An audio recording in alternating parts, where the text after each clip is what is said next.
And this is breaking news. NBC News now projects Raphael Warnock as the winner in the special Georgia Senate election tonight. Raphael Warnock, the projected winner, beating incumbent Senator Kelly Loeffler with a, at this point, 36,000 vote margin. The votes are still now up to 40,000. The votes are still being counted in Georgia. Raphael Warnock is building that lead. Let's go straight to Steve Kornacki at the big board with the latest numbers. Steve Kornacki, what do we have? All right, Lauren, so what just happened that caused this race to be called for Raphael Warnock? And you can see the official call on our screen. We got another batch of votes from DeKalb County. We've been talking about DeKalb County. We didn't get all of the outstanding vote, but we got about 6,000 more votes. Remember, there were about 18,000 outstanding, so about a third of the remaining vote in DeKalb County, overwhelmingly Democratic DeKalb County, just came in. Warnock won 91% of the new vote that just came in, so extremely Democratic vote that just came in. What that does to Warnock's lead statewide is it pushes it over 40,000. It pushes it to a full point.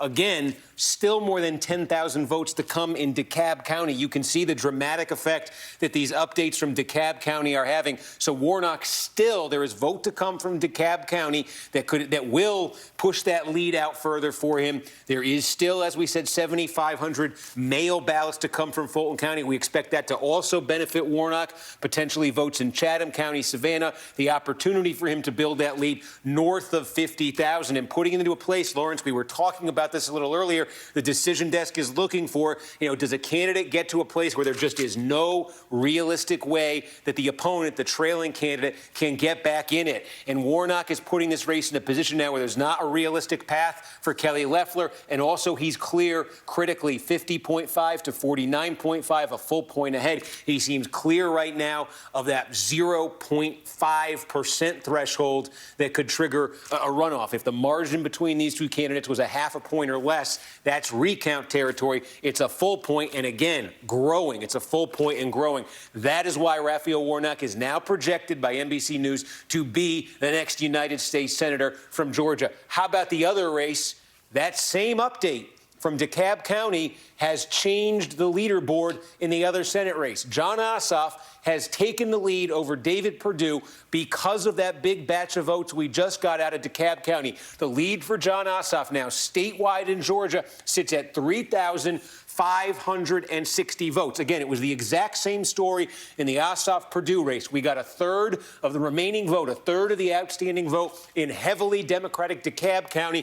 90%, more than 90% of the vote that just came in was for Ossoff. It vaulted him into a lead over David Perdue. We have been tracking this all night. Ossoff has been right on Perdue's heels for hours right now. We said we expected when he got that DeKalb vote, he was going to have a shot to take the lead. He has taken the lead now. Let me be very clear. The scenes of chaos at the Capitol do not reflect a true America, do not represent who we are.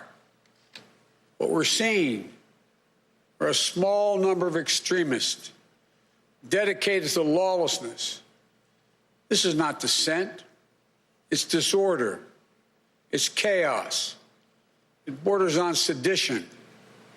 And it must end now.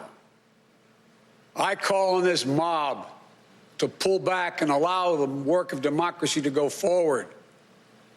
You've heard me say before in different contexts, the words of a president matter, no matter how good or bad that president is. At their best, the words of a president can inspire. At their worst, they can incite. And therefore, I call on President Trump to go on national television now to fulfill his oath and defend the Constitution and demand an end to this siege.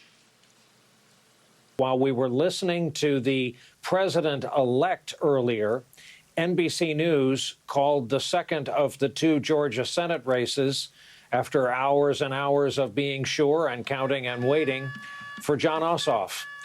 That means, take this to its logical extension, that while they were under security detail shelter in place, Mitch McConnell became, in effect, the minority leader designate.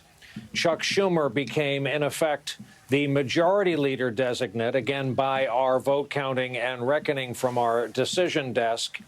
In the middle of this, a change in the political balance of power within that building.